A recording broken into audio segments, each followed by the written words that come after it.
Great American from Louisiana's 4th Congressional District. Congressman Mike Johnson joins us. Hey, Congressman, how's it going today? Hey, Todd, it's going pretty well in spite of the charade that the country's having to endure over in the Senate. I have to tell you, there is you have on your Twitter page, you've pinned something you wrote back in December, and I think it's absolutely correct here. You say Democrats are pursuing their hatred for President Trump atop the ruins of our public liberty.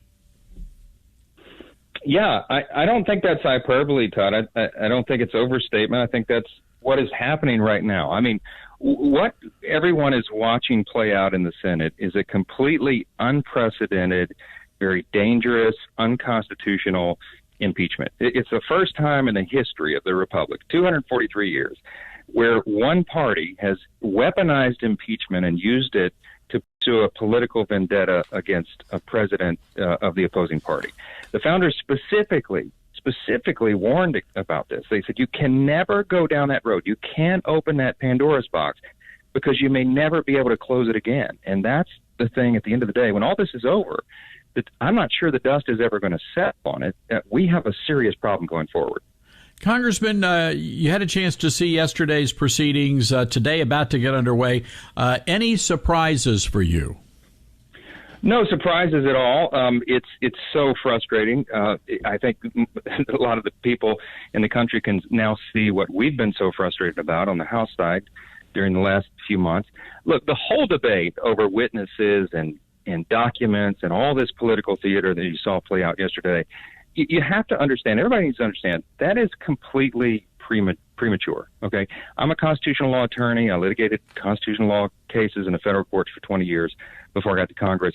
I agree with what Professor Dershowitz said and has been saying the last couple of days and what he'll be arguing on the Senate floor on Friday, and that is that you don't get to those issues until the first threshold issue is decided, and that is the Senate has a constitutional duty in our system to decide if there is an impeachment case that's legitimate at all.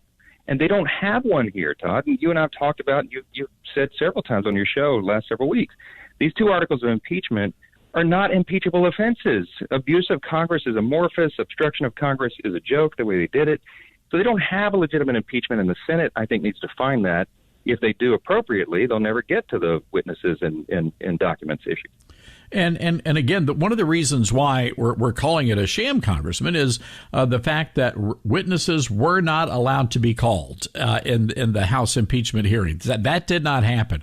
So this is the Democrats, they had already convicted him before they sent this off to the Senate, and now here we are.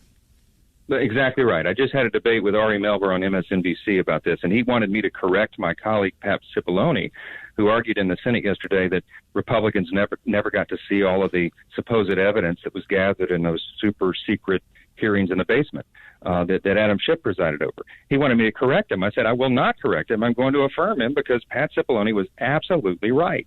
And Ari challenged me. He said, how could you say that?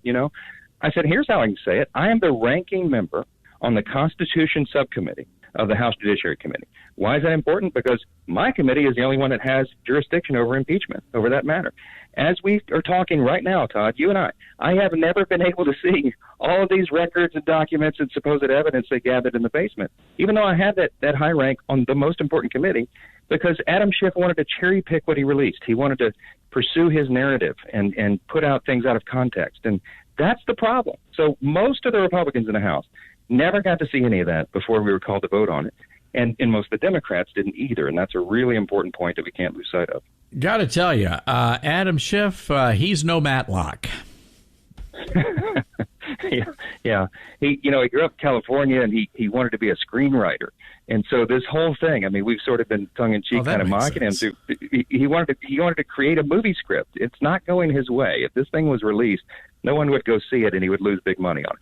What do you make of George Conway? This is the headline on Mediaite. Conway was on CNN, says that the president's attorneys are treating the Senate like they're morons.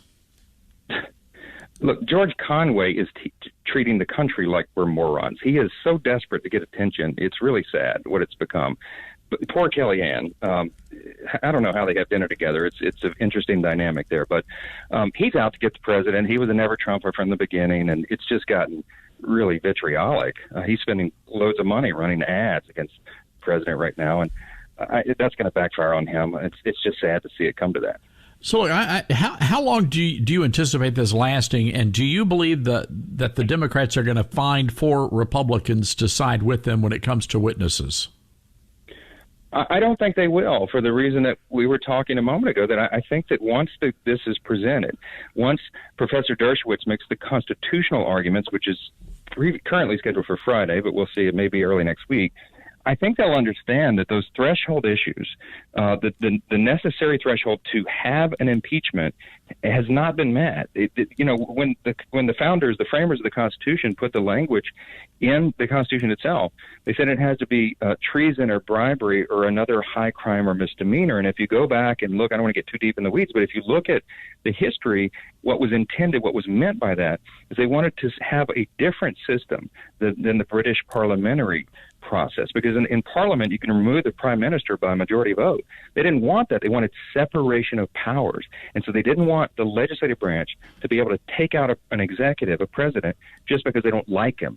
And that's what the Democrats are doing here, and that's why all of this is a charade, and that's why I think as soon as these cases are presented and the questions are asked by the Senate, I think they'll dispense with the case pretty quickly. Congressman, real quick before you have to let you go, what are you hearing from back home? Because I don't think the average American is watching any of this stuff. The average American is fed up with it. And I come from Louisiana.